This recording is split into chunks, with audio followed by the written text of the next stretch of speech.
विद्यार्थी स्वागत है आप सभी का आपके अपने YouTube चैनल ऑनलाइन स्टडी में। मैं ऑनलाइन स्टडी की ओर के मनीष कुमार को फिर आपका हार्दिक स्वागत करता हूं। फ्रेंड्स, आज का अपना टॉपिक है जीके जेसे रिलेटेड मोस्ट इंपोर्टेंट टॉपिक है, जिसमें जितने मोस्ट इंपोर्टेंट क्वेश्चन हो सकते हैं इस वीडियो में डिस्कस करने जा रहे हैं, जो कि एसएससी की ऑल एग्जाम के लिए मोस्ट इंपोर्टेंट क्वेश्चन है। इसमें पहला क्वेश्चन देखिए, बिना टाइम वेस्ट के पहला क्वेश्चन पे चलते हैं। पहला क्वेश्चन देखिए जो कि काफ़ी मोस्ट इंपोर्टेंट क्वेश्चन है। प्रथम बोध संगति है वो किसके काल में हुई थी, आपको क्वेश्चन दिया गया है। ठीक है, तो देखो ये बोध संगति से रिलेटेड क्वेश्चन है, काफी मोस्ट इंपोर्टेंट क्वेश्चन, इसलिए इस क्वेश्चन को तो आप देख ही लेना। ठीक है, तो देखा क्वेश्चन में पूछा प्रथम बोध संगति वो किसके काल में हुई थी, पहले जान लो कब हुई थी। 483 ईस्वी पूर्व हुई थी, 483 ईस्वी पूर्व हुई थी। ठीक है, इतना याद रख लेना। किसके काल में हुई थी, अजात शत्रु के काल में हुई थी, अजात शत्रु के काल में हुई थी। और ये किस वंश का शासक था, हरियंक वंश का शासक था, हरियंक वंश का शासक था। और इसमें अध्यक्ष था उस टाइम पे, अध्यक्ष कौन था, महाकश्यप था, महाकश्यप था। ठीक है, ये भी आप याद रख लेना। ठीक है, एग्जाम में पूछा जाता है ज्यादा से ज्यादा।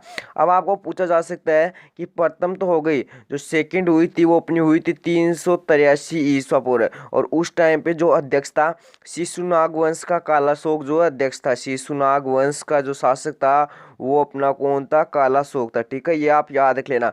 और जो तीसरी है वो हुई थी 251 ईसा पूर्व, 251 ईसा पूर्व हुई थी। और उस टाइम पे जो शासक था वो अशोक था, मौर्य वंश का शासक जो है अशोक था, मौर्य वंश का शासक जो है अशोक था। ये भी आप याद रख लेना। ठीक है, अब देखो एक क्वेश्चन क्या पूछा जा सकता है आपको कि जो चतुर्थ लास्ट जो फोर्थ नंबर की अपनी वो हुई थी पहली सेंचुरी में, पहली सेंचुरी मतलब प्रथम शताब्दी में हुई थी। और उस टाइम में कुषाण वंश का शासक कौन था, कुषाण वंश का शासक था कनिष्क। ठीक है, तो ये जो मैंने चार संगति आपको बताई है बौद्ध संगति, वो आप याद रखना क्योंकि एग्जाम में ज्यादा से ज्यादा पूछे जाते हैं आपको। ठीक है, तो ये एक मोस्ट इंपोर्टेंट क्वेश्चन था, इसलिए मैंने आपको करवा दिया। अगला प्रश्न क्या दे रखा है देखिए, भारत के प्रथम खिलाड़ी जिन्होंने 2 बार लगातार ओलंपिक में पदक प्राप्त किया। अच्छा क्वेश्चन और टॉप प्लेयर का क्वेश्चन। अब देखते हैं क्या बोल रहा है कि भारत का प्रथम खिलाड़ी का नाम बताना है जिसने 2 बार लगातार ओलंपिक में पदक प्राप्त किया। बात करते हैं पीवी सिंधु, और बोल रहा है क्या प्रथम खिलाड़ी जिन्होंने 2 बार लगातार ओलंपिक में प्राप्त जो है पदक प्राप्त किए। देखो इसका पीवी सिंधु भी राइट आंसर हो सकता है, लेकिन बोल रहा है क्या भारत का बोल रहा है प्रथम, जो कि कौन है, सुशील कुमार, जो कि कौन है, सुशील कुमार है। हालांकि पीवी सिंधु ने भी 2 जीते हैं, लेकिन पीवी सिंधु इसका करेक्ट आंसर नहीं होगा क्योंकि भारत में प्रथम बोल रहा है खिलाड़ी तो कौन होगा, सुशील कुमार होगा। इसलिए इस क्वेश्चन को आप याद रख लेना, काफी मोस्ट इंपोर्टेंट क्वेश्चन है और ये क्वेश्चन आपके एग्जाम से रिलेटेड ज्यादा से ज्यादा मायने रखता है। ठीक है, तो मैंने ये क्वेश्चन आपको इसलिए करवाया है क्योंकि ये एग्जाम में आने वाला क्वेश्चन है। देखो जो चैनल पर नया हो चैनल को सब्सक्राइब कर लीजिए, एंड जिसको वीडियो अच्छा लगा वीडियो को लाइक जरूर ठोक देना।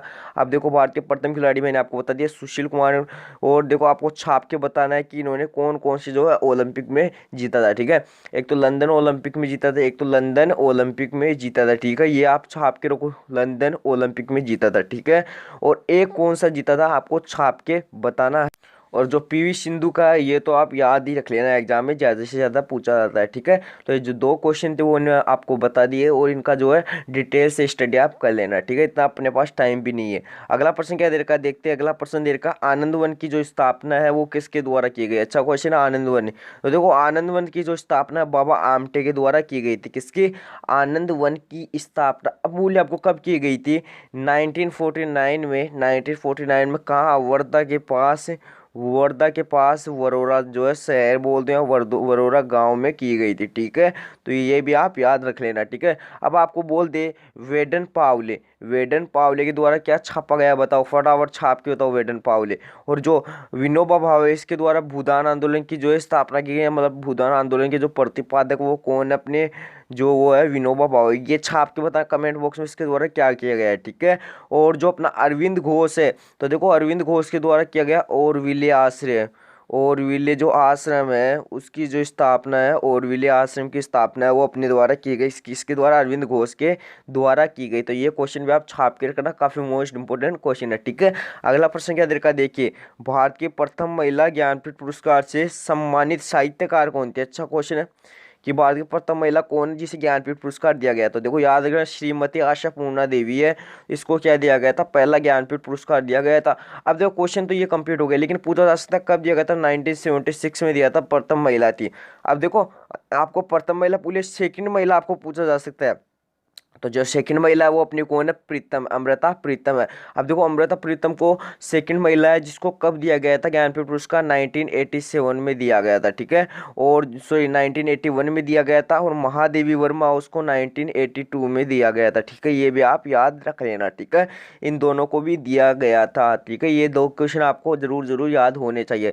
अगला प्रश्न क्या दे रखा है देखिए, लता मंगेशकर को दादा साहेब फाल्के पुरस्कार, सभी जानते हो दादा साहेब फाल्के पुरस्कार, चलो छाप के बताओ दादा साहेब फाल्के पुरस्कार के अंतर्गत कितनी राशि दी जाती है। ये स्टार्ट हुआ था 1969 में स्टार्ट हुआ था, और जब स्टार्ट हुआ था 1969 में, तो उस टाइम पे सबसे पहले किसको दिया था, एक बार छाप के बताओ, एक बार फटाफट जो है छाप के बताना किसको दिया गया था, लिखो। जो पहली बार दिया गया था 1969 में, वो दिया गया था देविका श्रीमती देविका रानी, लिखो, देविका रानी रोरिक, किसको दिया गया था, देविका रानी श्रीमती देविका रानी रोरिक को दिया गया था। अब बात करते हैं 1989 में किसको दिया गया था, लता मंगेशकर को दिया था, ये आप छाप लेना, लता मंगेशकर को दादा साहेब फाल्के पुरस्कार दिया गया था 1989 में दिया गया था। और बात करते हैं 2001 में किसको दिया गया था, यश चोपड़ा को दिया गया था, यश चोपड़ा को दिया गया, ठीक है, और 2008 मतलब 2018 में किसको दिया गया, अमिताभ बच्चन को दिया गया, और 2021 में दिया गया रजनीकांत को दिया गया। तो ये क्वेश्चन मैंने आपको इसलिए बताया, ये मोस्ट इंपोर्टेंट है। अब आपको पूछा जा सकता है 2022 में किसको दिया गया, ठीक है, 2022 में किसको दिया गया, और कौन सा फिल्म अवार्ड था, ये भी आपको छाप के बताना है, ठीक है, तो आशा पारेख को दिया गया, आपको छाप के बताना है कौन सा जो है फिल्म अवार्ड था, ये आपको छाप के बताना है। अगला प्रश्न क्या दे रखा है देखो, मिडनाइट चिल्ड्रन जो है किसकी कृति है, अच्छा क्वेश्चन है और टॉप लेवल का क्वेश्चन है। अब देखते हैं मिडनाइट जो चिल्ड्रन है वो किसकी कृति है, किरण देसाई, अरविंद अडिगा, वी.एस. नायपॉल या व्हाइट टाइगर, सॉरी यहाँ पे ये जो है मैंने बुक डाल दी यहाँ पे, व्हाइट टाइगर है अपनी, किसकी है फटाफट छाप के बताओ, अरविंद घोष की है, ठीक है, किसकी है, अरविंद घोष की है, फिर अरविंद अडिगा की है, छाप के बताओ फटाफट किसकी है, तो ये आपको छाप के बतानी है, लिख लो ये किसकी है, अरविंद अडिगा की है, अरविंद अडिगा की है, ठीक है, कौन सी, द वाइट टाइगर या फिर वाइट टाइगर भी आप बोल सकते हो। बात करते किरण देसाई की, तो किरण देसाई की तो आप छाप ही लेना, द इनहेरिटेंस ऑफ लॉस, ये तो इसकी बुक है, इसको तो आप छाप लेना, ठीक है, ये इतना कंप्लीट हो गया इसका। अरविंद अडिगा की बात करें तो अरविंद अडिगा की मैंने आपको बता दिया वाइट टाइगर, और बात करते हैं जो वी.एस. नायपॉल है, वी.एस. नायपॉल, इसकी तो एग्जाम आपको याद रखना चाहिए, इसकी तो जो है पता होनी चाहिए, ठीक है। अब देखो इन ए फ्री स्टेट है, वो किसकी पुस्तक है, ये अपनी है, किसकी, वी.एस. नायपॉल की जो है पुस्तक है, ठीक है, इतना कंप्लीट हो गया। अब आपको पूछा जा सकता है मिडनाइट जो चिल्ड्रन है ये किसकी बुक है, इतना काम कंप्लीट, ये है अपनी किसकी है, फटाफट छाप के बताओ, ये अपनी है सलमान रुश्दी की है। और मैं पूछ लूँ जो ये बुक है कब प्रकाशित हुई थी, 1981 में प्रकाशित हुई थी, 1981 में किसको, 1981 में किसको दादा साहेब फाल्के पुरस्कार से अवगत कराया गया था, ये भी आपको छाप के बताना, अभी जस्ट मैंने करवाया था 1981, इसका जो है करेक्ट आंसर हो जाएगा। एक और लिख लो किसकी, अरुंधति रॉय की, और लिख लो अरुंधति रॉय की, the God of the small things, the God of the small thing, ये किसकी हो जाएगी, अपनी अरुंधति रॉय की हो जाएगी। अगला प्रश्न क्या दे रखा है देखिए, निम्नलिखित में से कौन सा असंगत है उसको पहचानना अपने को, ठीक है, तो देखो असंगत इनमें से एक है, उसको आपको पहचान के बताना है, ठीक है, देखते हैं। भारतीय कृषि अनुसंधान संस्थान हो नई दिल्ली में, बिल्कुल बिल्कुल सही है, सभी को पता है। केंद्रीय गन्ना अनुसंधान संस्थान वो अपना कोयम्बटूर है, बिल्कुल करेक्ट आंसर है। राष्ट्रीय डेयरी अनुसंधान संस्थान ये कहाँ पे हो जाएगा, करनाल, बिल्कुल सही है। Tata institute of fundamental research देखो ये कहाँ पे है, पुणे नहीं होगा, मुंबई महाराष्ट्र में, कहाँ हो जाएगा, मुंबई महाराष्ट्र में, ठीक है, ये आप याद रख लेना। और जो पुणे है, पुणे में कौन है वो भी आप छाप के रखना, क्योंकि कभी भी एग्जाम में आपके काम आ सकता है, तो लिखो पुणे में किसका, एक बार कमेंट बॉक्स में एक बार छाप के बताओ, क्योंकि आपको भी पढ़ना पड़ेगा। इंडियन सिक्योरिटी जो प्रेस है उसका जो हेड क्वार्टर है वो कहाँ पे हो जाएगा, अपना पुणे में हो जाएगा, इसका संस्थान हो कहाँ पे हो जाएगा, पुणे में हो जाएगा, ठीक है, इसको छाप के रखना क्वेश्चन को। अगला प्रश्न क्या दे रखा है देखिए, पटाउकल के जो स्मारक है वो कहाँ स्थित है? अच्छा क्वेश्चन है। और पटाउकल की कल की देखो स्मारक, तो ये एक क्वेश्चन हो गया। दूसरा क्वेश्चन आपको क्या पूछा जा सकता है आपको मैं बता दूंगा, ठीक है। पहले जान लो ये कहाँ है, ये कर्नाटक में। अब आपको पूछा जा सकता है पटाउकल के जो स्मारक है इसको यूनेस्को की श्रेणी में कब शामिल किया गया, ये आपको पूछा जा सकता है। तो याद रखना, जो पटाउकल है इसको यूनेस्को की श्रेणी में शामिल किया गया था 1987 में शामिल किया गया था, ठीक है।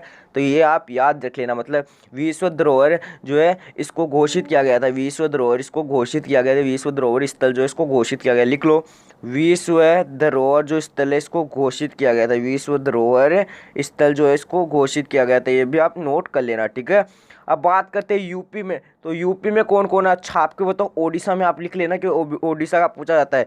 सूर्य मंदिर, कोणार्क का सूर्य मंदिर, और इसको यूनेस्को की श्रेणी में कब लिया गया ये भी आप छाप के बताओ फटाफट। सूर्य का कोणार्क का मंदिर है 1984 में लिया गया था, इसको ये भी छाप लेना। और एक क्वेश्चन आपको पूछा जा सकता है कि देखो काजीरंगा जो नेशनल पार्क, अपना काजीरंगा नेशनल पार्क जिसमें एक सींग वाले गेंडे पाए जाते हैं, कहाँ पे पाया जाता है? असम में पाया जाता है। इसको 1985 में क्या किया गया है? यूनेस्को की श्रेणी में शामिल किया गया है, ठीक है।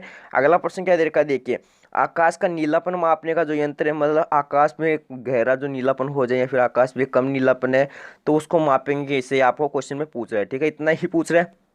बात करते हैं क्रोनोमीटर की। देखो क्रोनोमीटर से क्या मापा जाते हो आप सभी को पता है, मैंने पहले एक क्वेश्चन करवा दिया लेकिन फिर से मैं आपको क्वेश्चन करवा रहा हूँ। तो देखो बात करते हैं क्रोनोमीटर की। दोस्तों क्रोनोमीटर से क्या नापेंगे फटाफट छाप के बताओ ताकि आपकी भी जो प्रैक्टिस होती रही है, ठीक है।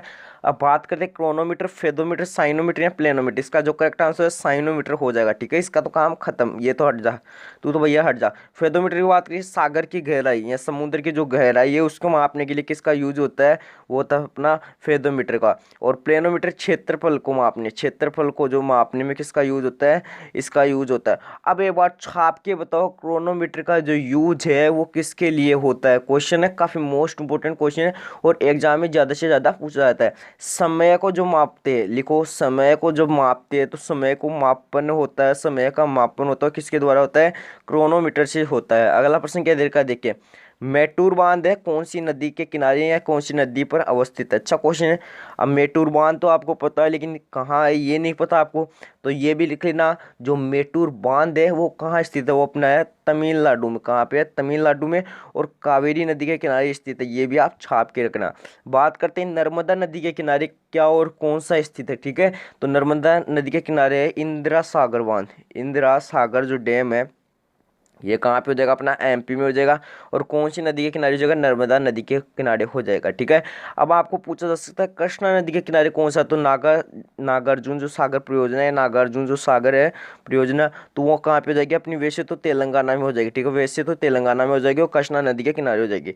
अब बात करते हैं जो अपनी माही नदी है, तो उस माही नदी पर क्या है? तो यहाँ पे तो लिख लेना कदाना जो बांध है, कदाना या कडाना, ठीक है। ये हिंदी का वर्ड है कदाना, ठीक है।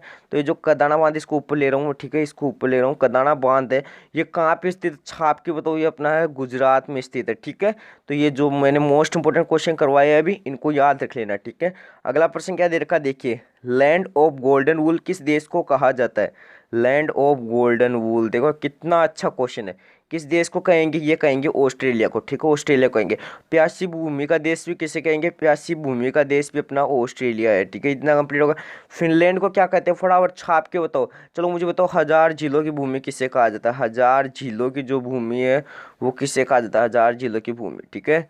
और सफ़ेद हाथियों का देश है, या सफ़ेद हाथियों का जो देश हो किसे कहा जाता है? सफ़ेद हाथियों का देश। छाप के बताओ फटाफट, ऑप्शन आपके सामने इनमें से मिलेगा, ठीक है। विश्व का जो कहवा या कड़वा पात्र है, कहवा लिख लो या कड़वा लिख लो, कड़वा पात्र किस देश को कहा जाता है? वो कहा जाता है ब्राजील को कहा जाता है। और म्यांमार को क्या कहा जाता है? फटाफट छाप के बताओ, म्यांमार को क्या कहा जाता है, ठीक है। तो स्वर्णिम पेगोडा का देश है वो किसे कहा जाता है? म्यांमार को कहा जाता है। लिख लो स्वर्णिम, लिखो स्वर्णिम, स्वर्णिम पेगोड़ों का देश, स्वर्णिम पेगोड़ों का जो देश है वो म्यांमार को कहते हैं। और फिनलैंड को क्या कहते हैं? छाप के तो ऑप्शन आपके दिया गया, आंसर आपके सामने लिख दिया है मैंने। अगला प्रश्न क्या दे रखा है, कौन सा सही सुमेलित नहीं है, ठीक है।